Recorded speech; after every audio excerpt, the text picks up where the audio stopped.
Mahasiswa yang menolak Undang-Undang TNI sempat bertahan hingga Jumat dini hari di halaman DPRD Daerah Istimewa Yogyakarta.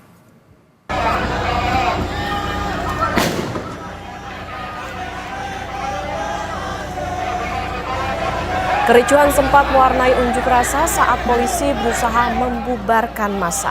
Selain menggelar mimbar bebas, mahasiswa juga membuat api unggun dan mendirikan tenda di halaman gedung DPRD. Massa menolak permintaan polisi untuk membubarkan diri dan menyatakan akan terus bertahan di halaman DPRD DIY hingga Undang-Undang TNI batal disahkan.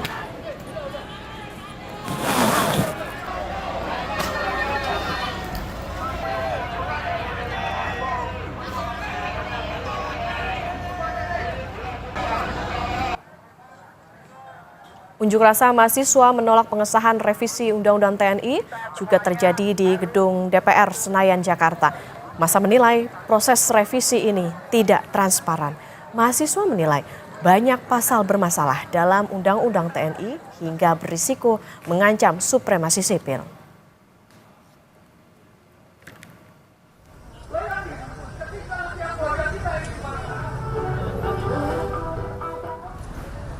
Amnesty International Indonesia juga menyoroti pengesahan RUU TNI di DPR pada Kamis pagi, saudara.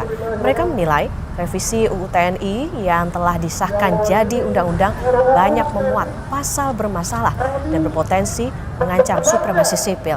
Selain itu, menurut Amnesty International, militer yang terlibat dalam pelanggaran HAM berat hingga kini kasusnya belum dituntaskan.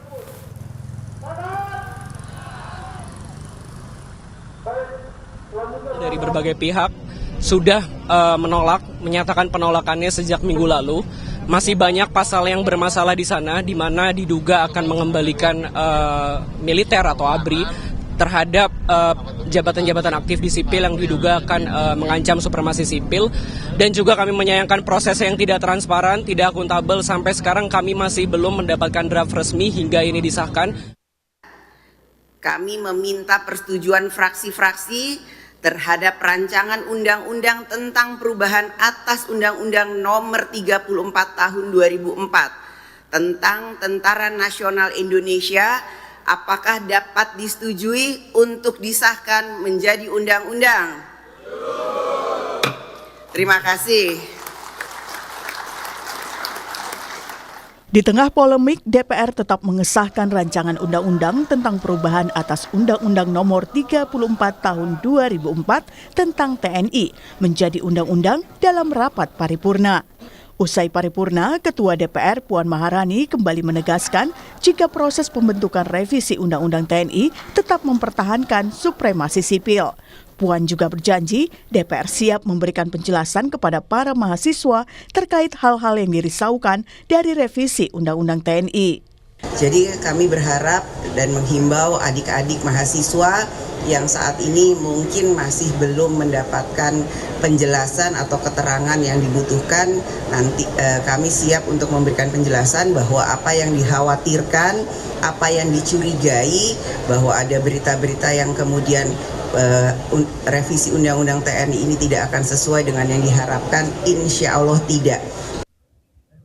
Menteri Pertahanan Syafri Samsudin bilang tidak ada dwifungsi militer dalam Undang-Undang TNI yang disahkan DPR.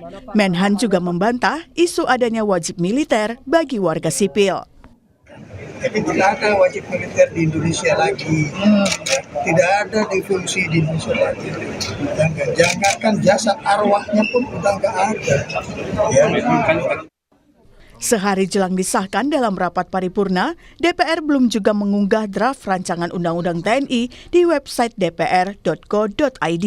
Padahal DPR dan pemerintah mengklaim draft yang beredar di media sosial berbeda dengan yang dibahas di Komisi 1 DPR. Sampai barusan saya masih berdebat sama teman, jadi mana nih yang draft terakhir. Sampai sekarang juga nggak jelas draftnya. Nggak jelas, karena kami dapat dari WhatsApp, barangkali Mas Budiman juga begitu. Harusnya itu kan ada di website DPR, yang normalnya kan harusnya begitu. Kenapa yang ini bahkan besok mau diketuk, publik belum tahu, memangnya serahasia apa, karena ini undang-undang levelnya, bukan strategi pertahanan gitu ya. Kami mendapatkan draft rancangan Undang-Undang TNI dari aktivis yang diundang oleh DPR Selasa kemarin. Ada sejumlah penambahan jabatan sipil yang dapat diduduki oleh prajurit TNI aktif, di antaranya pengelolaan perbatasan, penanggulangan bencana, termasuk keamanan laut. Namun, selain menambah, draft rancangan Undang-Undang TNI terbaru juga mengubah aturan terkait Sekretaris Militer Presiden.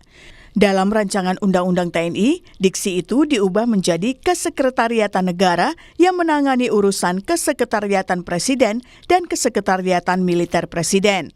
Sebelum disahkan, rancangan Undang-Undang TNI mendapat penolakan dari koalisi masyarakat sipil termasuk akademisi. Rancangan Undang-Undang TNI dinilai minim transparansi dan berpotensi merusak tatanan supremasi sipil. Tim Liputan, Kompas TV.